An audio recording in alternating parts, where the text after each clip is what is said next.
Hit it, Joey. It's patch 1.54 now. This is a wipe update big event, and it's on Rust console now. This is for patch 1.54 on the PlayStation and the Xbox. Enjoy the wipe with your Halloween gear with your brother and sister cousins too. You will see that your game experience is way better now because of the patch.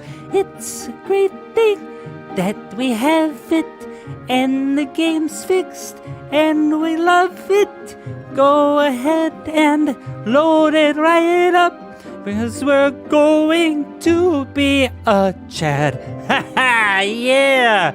Welcome back, ladies and gentlemen. It's your boy Razor from RazorTube. Hold on, let me turn this off, alright? Holy crap. I can't sing or the crap. Anyways, welcome back, ladies and gentlemen. Today we're going to be talking about today's topic, and it's patch 1.54 now. And it's the wipe update and the big event that we've been waiting for on the Rust Console Edition for the PlayStation 4, PlayStation 5, Xbox Series X, and all the OG consoles out there. So, we're going to talk about today what this patch entails and what comes with it, which is the Halloween event, because these are all precursors leading up to the content push on the PTB, which is the Power Surge, the moment we've all been waiting for. So, since we got 1.54 now, it's going to fix a lot of the game issues that we have wanted to be fixed since a couple patches ago. Rust console was kind of almost a step. It was a step before unplayable. Anyways, with that being said, let's talk about the patch notes. What comes with this sweet 1.54 patch out now for the Xbox and PlayStation, and we'll talk about more stuff after. Cool, got it. Oh, where is it? Okay, there we go. All right, so 1.54 patch notes. Written by Pedro Silva. Awesome. The Halloween event is here, and it will run from October 20th to November 3rd. With it, we have the release of patch 1.54. Let's go through the list of changes. What did they add? They added the Haunted Hunt event. Once every 1 to 2 hours, a candy hunt event will begin. You'll have 3 minutes to collect as many candies as you can, and the top 5 players are given special loot bags as a reward. These candies and loot bags can be opened for various types of loot, ranging from scrap all the way up to the M249. That's right, folks, you heard the M249. So you can be a grub, collect candy, and just clap cheeks. This is for the main branch, all right? Not the public testing branch, the main branch. Anyways, if you don't make the podium, that's okay. The candies you collect can be upgraded for better loot. There are various items available to help you during the hunt. The pumpkin bucket will allow instant pickup of candy. So if you don't got a pumpkin bucket, don't worry about it. I'll take the bucket, get the stuff, and get the loot. Anyways, Halloween weapons. You get the sickle, the butcher knife, and the pitchfork, which is very good for throwing at people in game. These weapons can be found in loot bags or crafted during the Halloween event. Halloween apparel. You get the mummy suit, which I was wearing in the beginning of this video when I was singing. Very awesome. So shut your mouth and don't you judge me. Shut your mouth. All right. Then you get the crate costume and the barrel costume. Good for incognito. If you're a grub, you can sit at a monument inside of a box or a barrel if you don't get melted by rads. So choose your monuments, wisely, and literally be, concealed. Nobody'll see you. Anyways, Halloween events. Spiderwebs, coffins, graveyard fences, and gravestones can be found in loot bags or crafted during the Halloween event. Other spooky facts. Pumpkin buckets are very useful for collecting candy. Spider webs can be used on ceilings and walls. Coffins can store items, and they have a generous amount of slots, which I wish we got after the Halloween event. Graveyard fences. Mark your territory. Cool. I won't use them. Use gravestone and wooden crosses to pay respects to those who didn't survive from you clapping them. All right, I'll use those. Crashes, they fixed a bunch with the map seeds, with quick crafting menus, with the interaction menus, firing of a gun. Also, they fixed a crash that could occur when attempting to select or use an item. They fixed a crash that could occur when opening turrets inventories. And they adjusted the Junk Pile Scientist and Heavy Scientist AI to further match PC. They fixed an issue with the Junk Pile Scientist spawning at a rate of 100%, and they switched it down to 10%. They also fixed Junk Piles so that they no longer despawn if their Scientist is alive. They fixed an issue with Scientists chasing the player for longer than 5 seconds, and in parentheses next to that should be longer than half of the map. And they fixed an issue with the AI not forgetting dead players. They fixed footstep sounds not being played whilst wearing frog boots. Boo! I loved and enjoyed the moments grubbing with Ioka and wearing just frog boots and sneaking up on a geared guy that is no longer here.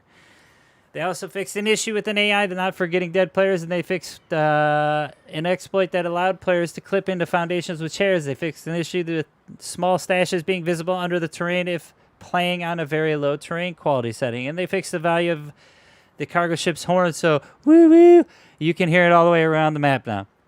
With monuments, they fixed an issue that caused the player to become hostile after being attacked by another player in the safe zone. They fixed an issue which caused players at launch site to become impossible to dismount. They replaced extra mountable chairs, which are not intended to be mountable, with normal chairs at the launch site, and they fixed an instant death spot at the water treatment plant rock arc, an airfield ladder, and the outpost. So you won't die underneath the arch at water treatment, you won't die on a ladder, and you won't die at the outpost. Great. They fixed some UI stuff, which is pretty neat. And other changes, they fixed various skin preview zooming issues with the Bone Club and Bone Knife, which I never ran into. But major issues, they're working on them. The double sound issue, they're working on the sound crash when on boats and in big gunfights, and invalid shots. So, to me, on the priority list, those are the two most important. The reason why is that really weighs heavily on the PvP aspect of the game. The reason for that is because I need audio when I'm in big gunfights and when I'm on the boat, right? Going to oil rig. And invalid shots, you could be landing your shots all day, but literally we had the same issues on PC Rust, right?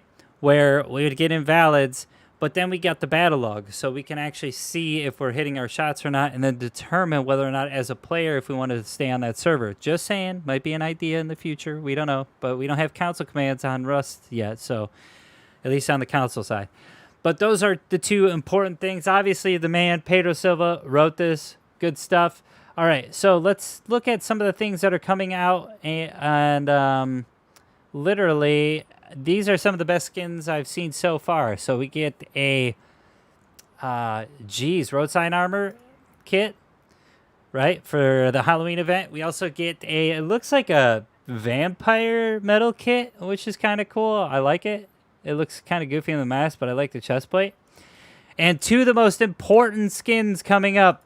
A new double door skin, which glows in the dark, I'm assuming, and a new garage door that glows in the dark. So these are all coming to you today.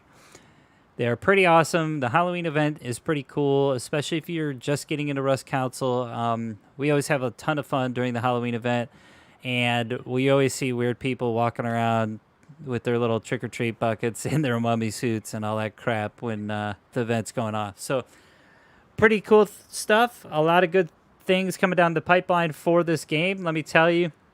Hopefully this patch is a precursor for Power Surge. I'm really looking forward to that content piece. And I gotta say, you know, if everything goes smoothly and right on Double Eleven's side with the development of this game, hopefully we see the implementation of electricity, meaning hopefully we get Power Surge, which would be great. That is what's supposed to be next for the content pushes. So judging by how fast they pushed out the last few patches, I think we actually might be seeing it. Now, I don't know if they're going to do it in parts or not. I've talked about that in some of my videos prior to this.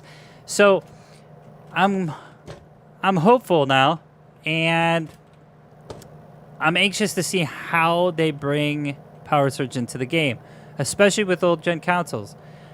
It's going to be interesting to see their approach as they move forward as a development team, right? So keep your eye on it. Hopefully we get it in parts or all together. I'm super excited about this, but I'm done talking to you guys because I gotta go do the wipe, all right? All right, hey, you guys stay safe. Have a happy Halloween in Rust. And get out of my video, losers. I'm gonna raid you guys so bad. Get all those little sweet candies for daddy. Woo! Hit that something like button. Bye.